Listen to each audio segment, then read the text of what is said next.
오늘 우리에게 주신 말씀은 신약성경 누가복음 22장 47절에서 62절 말씀입니다. 봉독은 54절부터 62절까지 함께 하도록 하겠습니다. 시작! 예수를 잡아 끌고 대제사장의 집으로 들어갈새 베드로가 멀찍이 따라가니라. 사람들이 뜰 가운데 불을 피우고 함께 앉았는지라.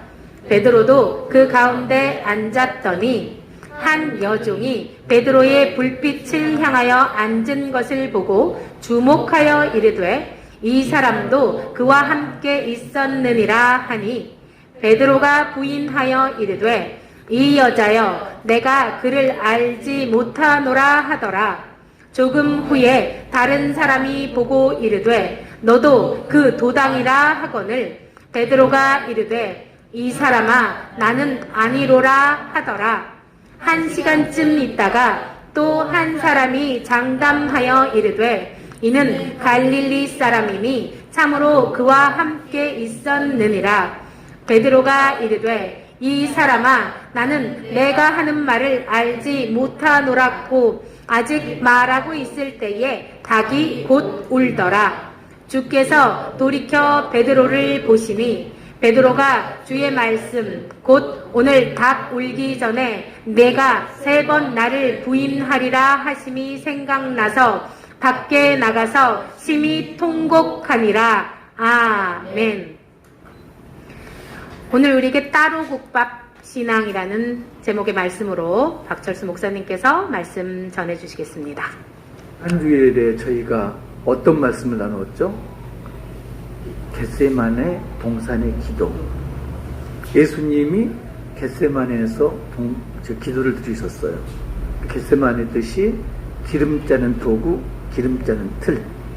어떻게 기도를 했나요? 피처럼 땀을 흘리면서 혼신을 다해서 기도를 하셨죠. 그리고 거듭 기도를 하셨죠. 이 잔이 지나가기를 3번이나 거듭 기도를 하셨습니다. 거듭 기도를 했다. 우리는 보통 그러죠. 기도할 때 중언부언하지 말라. 그런데 예수님 보면은 똑같은 걸 가지고 3번이나 기도를 하셨습니다. 3번이라는 건 1번, 2번, 3번 하셨다는 의미도 있지만은 3이나 5나 7이나 10은 완전수거든요. 그러면은 기도를 할 만큼 하셨다. 몇 번이고 기도를 거듭해서 하셨다. 그 의미가 있습니다. 그리고 또 하나, 예수님이 기도하시기 전에 제자들에게 당부를 하셨죠. 깨어 일어나서 기도하라. 그 예수님한테 배울 수 있는 건 우리가 그겁니다. 지금까지 기도하고 중복해서 기도하고 여기는 우리하고 같아요. 그죠? 내 온대로 기도했는데 다른 게 뭡니까? 깨어 일어나서 기도하셨다.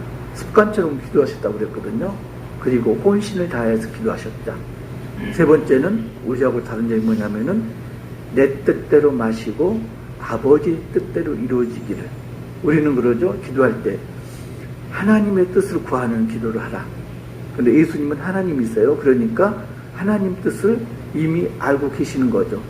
그죠? 그럼에도 불구하고 이 잔이 내게서 지나가기를 자기 온대로 되기를 기도했는데 우리하고 다른 점이 아버지의 뜻대로 이루어지기를 기도하셨습니다. 우리는 먼저 하는 건 뭔가요? 하나님의 뜻이 무엇인가를 알고 그 다음에 아버지의 뜻대로 이루어지기를 기도를 하는 거죠. 근데 예수님은 하나님이니까 바로 아버지의 뜻대로 이루어지기를. 이게 중요한 게요. 우리가 기도를 하는데 하나님 뜻을 몰라요. 그런 상황에서 아버지의 뜻대로 이루어지기를 기도드립니다. 이러고 있거든요. 아무것도 모르는 상황에서. 그건 이제 차차 이야기를 하기로. 오늘 본문은 지난주 말씀에 이어지는 내용입니다. 제자들이 자고 있어요. 예수님이 2번 깨웠는데도 계속 자고 있습니다. 예수님이 뭐라고 말씀하셨나요? 마음에는 온이로되 육신은 약하도다.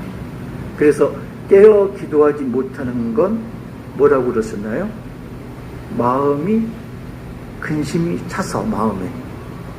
그리고 근심에 든 이유가 뭐죠? 쳇바퀴 도는 거예요. 기도하지 않아서. 깨워 기도하지 않아서 마음에 근심이 들었기 때문에 영이 잠든 거다. 그래서 영이 잠들었으니까 육신도 피곤하고 잠이 들었다. 이렇게 말씀을 합니다.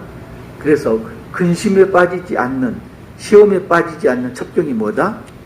깨어 일어나 기도하는 것. 그래서 깨어 일어나 기도하라, 이 이야기는 어떤 의미죠? 자지 말라는 이야기잖아요. 항상 기도하라. 항상 기도하라. 왜? 지금 이 순간 기도하지 않으면 안 되는 일이 있을 수가 있다. 그 예를 두 가지를 들었죠. 요나의 예하고 바울의 예를 들었습니다. 요나는 기도하지 않고 배 밑바닥에서 잠을 자고 있었고, 그래서 배에 탄 모든 사람들을 죽음으로 몰았고, 바울은 죄수의 신분으로 끌려감에도 불구하고 기도를 해가지고 276명이 구원을 받았고, 그래서 그 당시에 지금 바로 기도하지 않으면 안 될 일이 어디선가는 벌어질 수도 있다.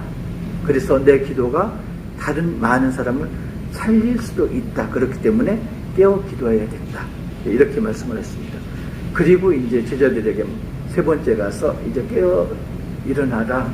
나를 잡으러 오는 자가, 인자를 잡으러 오는 자가 온다. 이렇게 말씀을 하시죠. 그리고 불빛이 보입니다. 손에 등불하고 횃불을 든 많은 무리가 동산으로 올라오죠. 등불만 들었나요? 횃불만 들었나요? 한 손에는 등불을 들고 다른 손에는 검과 몽치를 들었죠. 한 손에 불을 들고 한 손에 무기를 든 무리들이 동산으로 올라옵니다. 그런데 의외의 인물이 있죠. 그 무리 앞을 인도하는 사람이 누구다? 예수님을 판 가룟 유다다. 가룟 유다가 무리를 이끌고 예수님 있는 곳으로 올라오고 있습니다. 가룟 유다는 그 전에 뭘 했나요? 대제사장에 가서 은 30에 예수님을 팔아넘겼죠. 그리고 내가 입맞춘 사람이 예수님이니까 바로 잡아가라.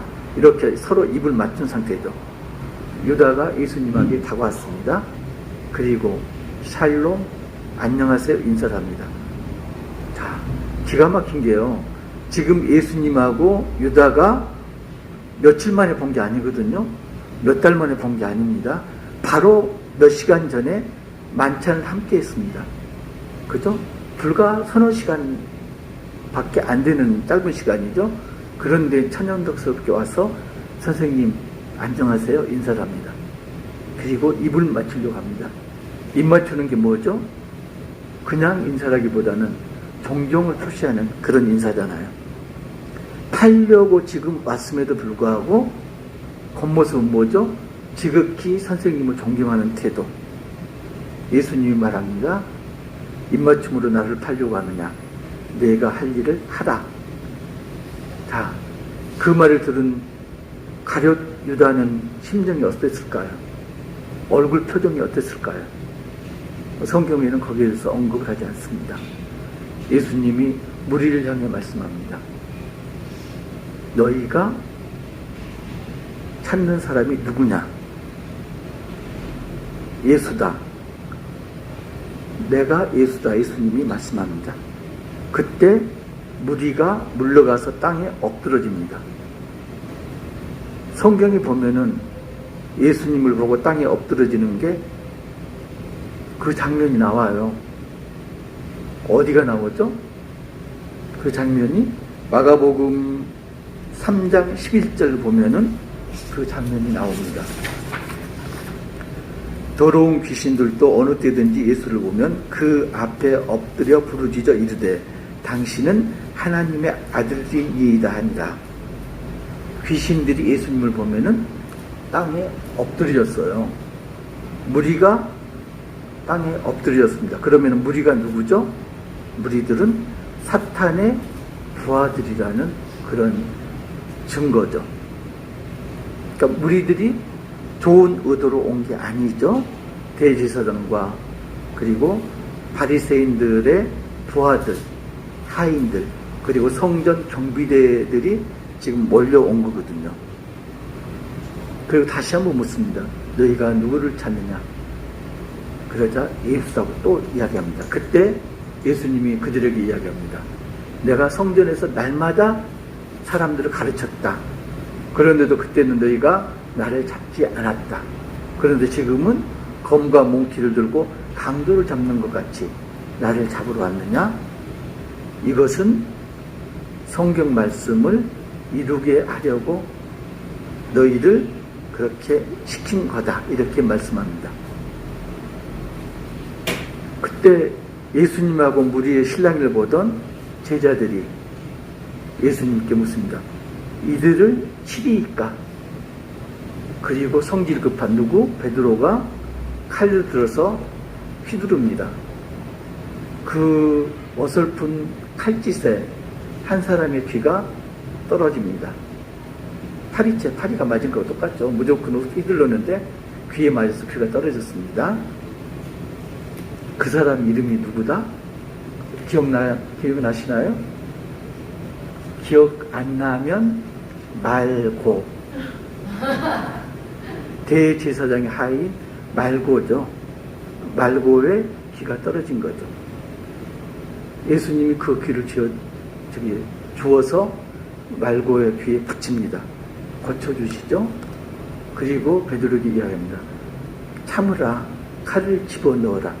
칼로 일어선 자는 칼로 망하느니라. 우리가 흔히 이야기하잖아요. 칼로 흥한 자는 칼로 망한다. 말로 흥한 자는 말로 망한다. 돈으로 흥한 자는 돈으로 망한다.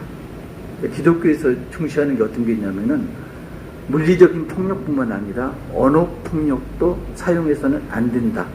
무저항주의를 기독교의 기본 정신으로 보거든요. 그러니까 세상에서 살면서 세상 사람들과 물리적으로 다툼을 하고 말로 다툼을 해서는 안 된다는 그런 게 기독교의 기본 정신입니다. 그런데 지금 제자들 보면은 칼을 휘두르고 있습니다. 왜 그랬을까요? 제자들이 기도할 때 잠들어서 영적으로 잠든 상황이기 때문에 지금 어떤 상황인지 제대로 분별을 못하는 거죠. 예수님이 무리들에게 다시 말씀합니다. 내가 예수라고 했으니까 내 제자들은 그냥 놓아줘라. 자, 여러분이 제자라고 그러면은 예수님이 그렇게 말할 때 어떻게 해야 되나요? 빈말로라도 예수님 아닙니다. 같이 가겠습니다. 해야 되잖아요. 분명히 제자들이 어떤 말을 했나요? 최후의 만찬 자리에서 베드로에게 네가 3번 나를 부인하리라. 그때 뭐라고 그랬나요? 베드로는 물론이고 모든 제자들이 죽을지라도 주를 부인하지 않겠습니다. 맹세를 했거든요. 그런데 그 예수님이 놓아달라는 요청을 하자마자 제자들이 한 명도 빼지 않고 어둠 속으로 주랭랑을 쳤습니다. 예수님만 남았습니다. 홀로 되신 예수님이 무리에게 끌려가십니다. 그때 어둠에 가려서 보이지 않죠? 멀찍이서 무리의 눈에 띄지 않은 아주 먼 곳에서 두 사람이 예수님 뒤를 따라갑니다. 누구요? 베드로하고 또 한 사람 요한. 근데 재밌는 장면이 하나 등장을 해요. 갑자기 마가복음을 보면은 한 청년이 등장합니다. 그런데 그 청년이 어떤 상황인가요? 혼이불을 몸에 두르고 예수님 뒤를 따라갑니다. 그러니까 지금 3사람이 따라가고 있네요. 그러면은 혼이불을 두른 청년은 누구일까요? 많은 학자들은 그 청년이 아마도 마가일 것이다. 마가의 다락방에서 아마도 최후의 만찬이 있었고 도망갔던 제자들 일부가 그 만찬 장소인 마가 집으로 갔을 거다. 그래서 예수님이 잡혀갔다는 소식을 자고 있던 마가가 들었고 얼결에 옷입을 겨를도 없이 벗고 자던 혼입을 그대로 뛰쳐나왔을 거다. 이렇게 추측을 합니다. 예수님이 대제사장 집으로 들어갔습니다. 끌려 들어갔습니다. 그리고 주님께 도착한 베드로와 요한이 문 앞에 도착했습니다. 요한은 여종이 지키고 있는 문을 무사 통과해서 안으로 들어갑니다. 그리고 성경은 뭐라고 그러냐면은 요한이 대제사장을 알았다고 기록하고 있습니다. 그러니까 이 이야기는 요한이 대제사장을 알았다 이 의미도 되지만은 제사장의 수하들을 알았다, 또는 요한의 아버지 세베대가 대제사장하고 교류가 있었다, 이렇게 생각해보세요. 굉장히 대단한 일이잖아요. 갈릴리 총구석에서 세베대가 지금 어부잖아요. 그런데 대제사장은 예루살렘에 있어요. 예루살렘의 최고 권력자하고 갈릴리 촌에 어부하고 지금 교류를 한 거예요. 인격적인 교류를 한 거죠. 대단한 거죠. 아무튼 요한은 요 정도 지금 아는 사람인 거죠. 그래서 무사 통과했습니다. 요한이 아내가 아마도 그 사람들에게 이야기했겠죠. 밖에 있는 사람을 좀 데리고 들어오겠다. 허락을 받고 베드로를 데리고 들어옵니다. 그때 문을 지키던 여종이 베드로를 의심합니다.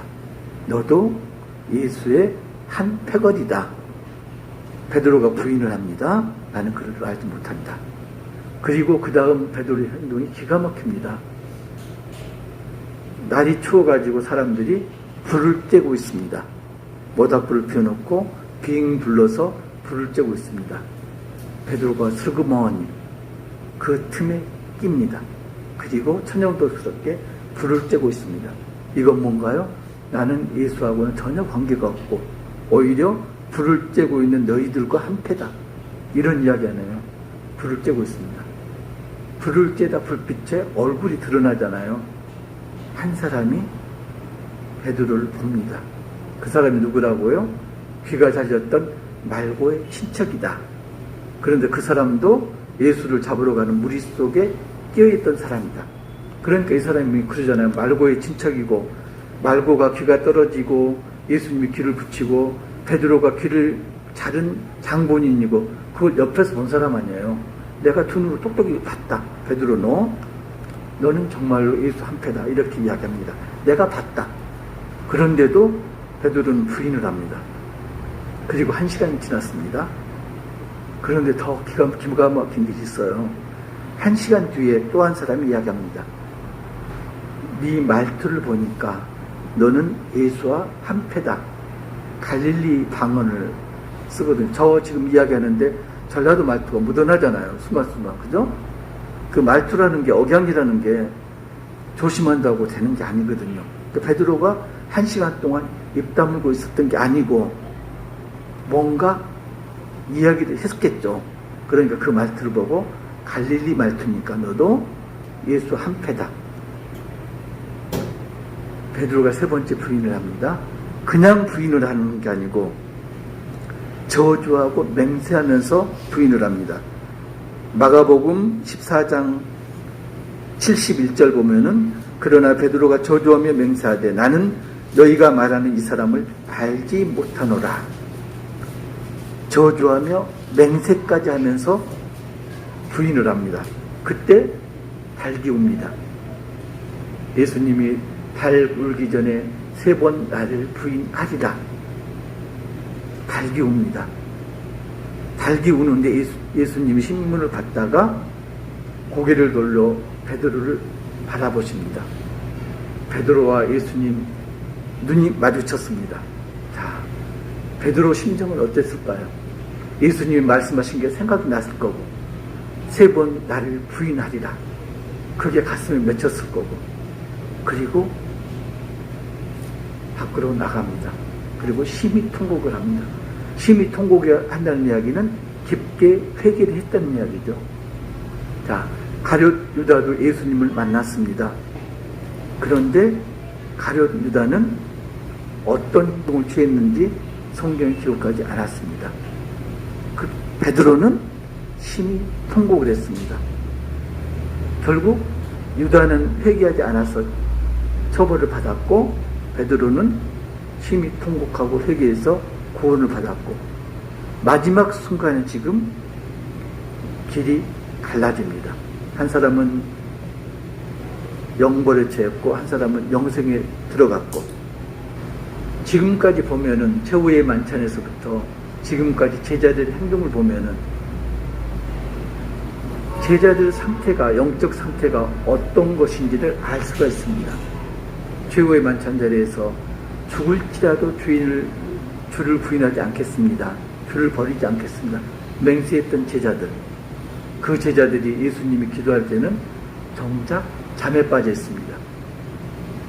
영이 잠이 드니까 영적 분별을 못하고 예수님이 잡혀가실 때 칼을 휘두릅니다. 그죠? 그러다가 너희들 가라 하는 말이 떨어지기가 무섭게 어둠 속으로 도망을 칩니다. 우리는 그렇지 않은가요?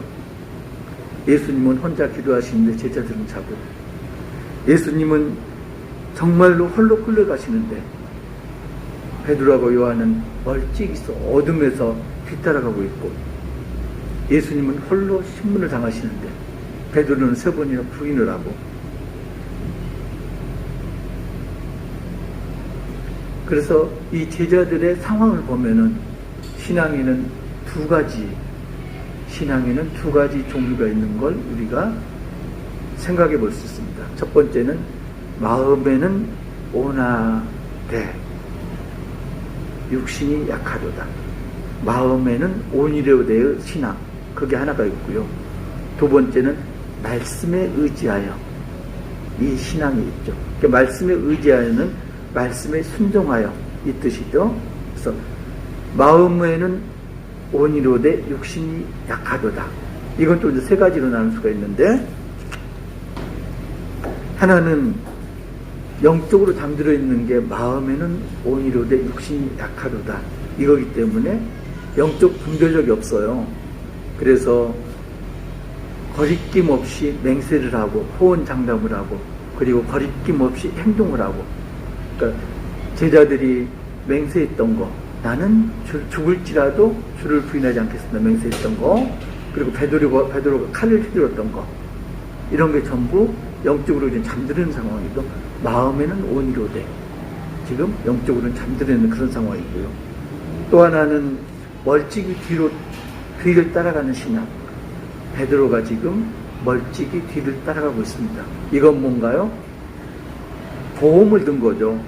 보험, 일종의 보험입니다. 예수님을 버리고 도망갔지만은 그래도 나는 뒤를 따라갔어. 내가 비록 성경도 읽지 않고 기도도 하지 않고 세상에 어울려 살지만은 그래도 주일 예배는 참석을 해. 일종의 보험을 든 거죠. 3번째는 부인하는 신앙입니다. 부인하는 신앙.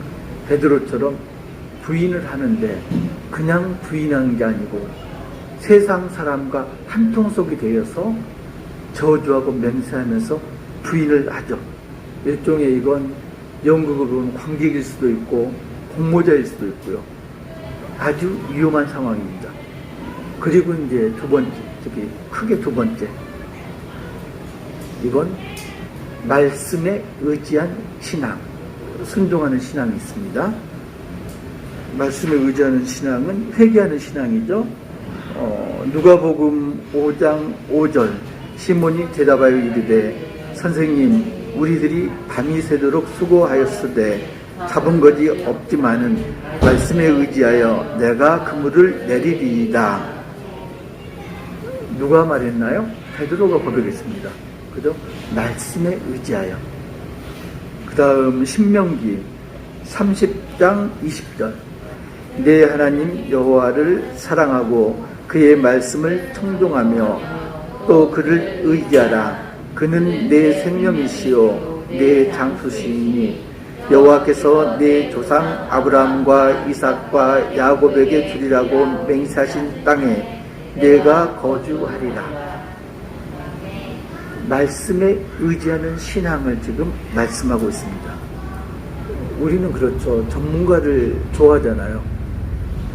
농사를 짓는 사람은 농부고, 물고기를 잡는 사람은 어부고, 불을 끄는 사람은 소방관이고, 도둑을 잡는 사람은 경찰이고, 그리고 가르치는 사람은 선생님이라고 합니다.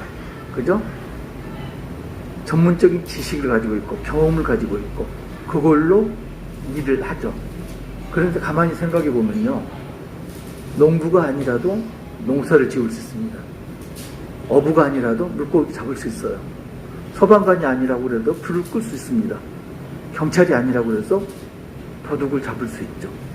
그리고 선생이 아니더라도 가르칠 수 있습니다. 그잖아요.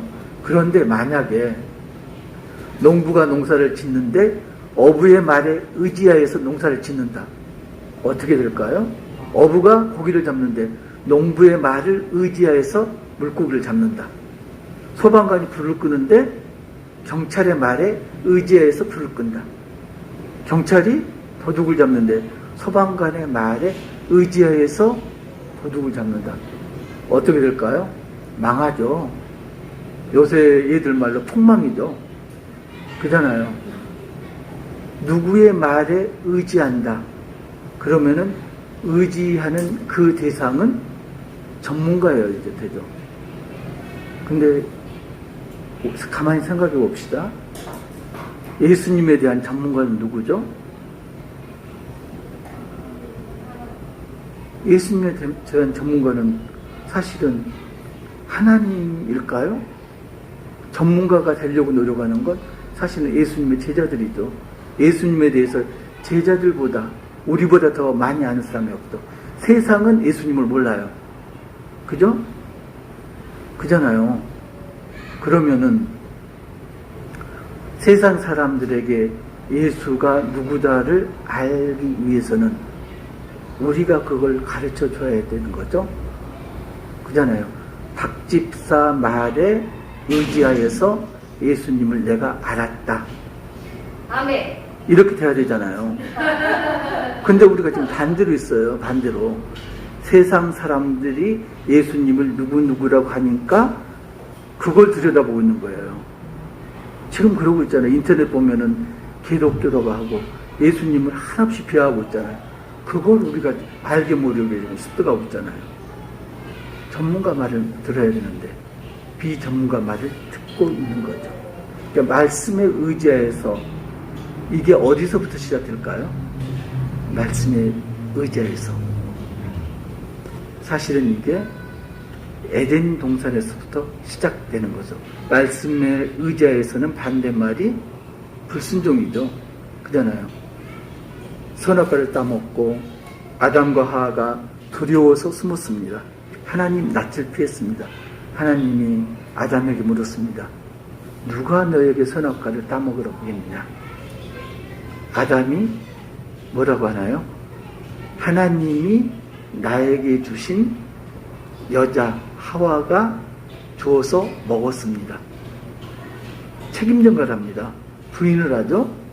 하와에게 하나님 묻습니다. 누가 너에게 선악과를 먹으라고 했느냐? 뱀이 나에게 줬습니다. 하와도 책임 전가랍니다. 책임 전가라는 부인하는 거죠. 그게 뒤를 물려갑니다. 창세기 4장에 보면은 가인이 동생 아벨을 죽입니다. 그리고 하나님이 가인에게 묻습니다. 내 동생이 어디 있느냐? 가인이 뭐라고 그러냐요? 내가 동생을 지키는 자이니까 오리발을 내밉니다. 그죠? 그게요. 더 내려오면은 마가의 다락방, 오순절 마가의 다락방에서 120문도가 기도를 합니다. 그리고 그때 성령이 임합니다. 그죠? 성령이 임했을 때 각 나라의 말로 방언을 합니다. 그때 사람들 반응이 어땠나요? 미쳤다, 술에 취했다. 근데 그 사람들이 어떤 사람들이죠? 경건한 유대인들, 세계 각지에서 예루살렘에 온 경건한 유대인들이 방언을 하는 120문도를 보고 술에 취했다, 미쳤다 이렇게 이야기를 하거든요. 기도한 결과가 나타나는데 외부 사람이 볼 때는 미친 걸로 보인 거예요. 그뿐이 아닙니다. 사도행전 12장에 보면은 야고보가 순교를 합니다. 야고보가 순교를 하고 야고보 순교를 본 유대인들이 좋아하니까 로마 당국자들이 베드로를 잡아서 투옥시킵니다. 그때 베드로가 밤중에 천사의 도움으로 옥을 빠져나옵니다. 그리고 마가의 집으로 갑니다. 그때 마가의 집에서는 뭘 하고 있었나요? 그 자리가 바로 성령이 임했던 장소, 그리고 120문도가 기도하던 곳, 여전히 똑같은 장소에서 똑같은 사람들이 옥에 갇힌 베드로가 풀려나기를 기도하고 있었습니다. 그잖아요. 기도가 있었는데 베드로가 문을 두드렸습니다. 어린 여자 하인, 이름이 뭐죠? 롯데가 아니고 로데가 나왔습니다. 그리고 베드로 목소리를 들었습니다. 로데가 너무 놀라서 문열 생각도 못하고 뛰어 들어갑니다. 그리고 베드로가 왔어요. 알려주죠. 그때 기도하던 사람들이 뭐라고 그랬나요? 로데 내가 미쳤다. 로데 내가 베드로의 천사를 봤다. 그 이야기는 뭐죠? 로데 내가 환상을 봤다. 헛것을 봤다. 이 이야기 아니에요. 자기들이 기도했어요. 베드로 풀려나게 해달라고. 그리고 응답을 받았어요. 풀려난 걸. 자기들이 부인하고 있어요. 그죠? 이걸 뭐라고 그러나요? 따로 국밥 그러잖아요. 국밥 이렇게 밥하고 같이 해갖고 국밥 이렇게 먹는데 어떤 지역 가면은 국 따로 밥 따로 해갖고 따로 국밥이잖아요. 지금 기도 따로 그리고 응답 따로 따로 지금 취급하고 있는 거예요. 우리는 안 그러나요? 열심히 기도합니다. 그리고 기도 응답이 됐어요. 기도 응답이 됐는데 정작 그 기도 응답은 부인을 합니다. 왜 그럴까요? 내가 원하는 게 아니고 하나님이 원하는 대로 기도 응답이 됐기 때문에 응답된 걸 애써서 부인을 합니다. 여러분은 어떠신가요? 따로 국밥 신앙이신가요? 아니면 마음에는 온이로드 신앙이신가요? 많은 사람이 마음에는 온이로드 신앙, 따로 국밥 신앙입니다. 여기에서 우리가 성숙을 해야 됩니다. 성숙하면은 말씀에 의지하는 신앙이 되는 거죠. 말씀에 의지하는 신앙. 말씀에 의지하면은 우리가 기도를 합니다. 그리고 응답이 됩니다. 그러려면은 어떻게 해야 되나요? 말씀을 들어야 되죠. 말씀에 의지하려면은. 말씀을 들으려면은 어떻게 해야 되나요? 말씀을 봐야 되고, 그리고 귀로 들어야 됩니다. 눈으로 보고 들어야 되는 거죠. 우리가 기도를 합니다. 말로는 그렇습니다. 기도는 영적 호흡이고 예수님하고 인격적 교류고 대화다. 말은 그렇게 합니다. 그런데 기도를 하면 오늘 어떻게 하나요? 빚쟁이에요. 예수님 이게 필요해, 이거 주세요. 끝. 그만두잖아요. 기도 응답 기다리지 않습니다. 말씀 기다리지 않습니다. 내가 하고 싶은 말만, 내가 원하는 대로 말하고 예수님 말, 하나님 말씀은 듣지를 않습니다. 말씀에 의지하려면은 말씀을 보고 들어야죠. 말씀을 보고 듣지 않은 상황에서 말씀에 의지한다고 우리는 헛소리를 하고 있습니다. 그렇지 않나요? 따로 국밥 신앙에서 이제는 우리가 말씀에 의지하는 신앙으로 성숙되어 가야 된 그런 때입니다. 세상이 너무 험하잖아요. 우리 사랑하는 교회 모든 가족들이 따로 국밥 신앙이 아니고 말씀에 의지한 신앙이 되시기를 주님의 이름으로 축복합니다.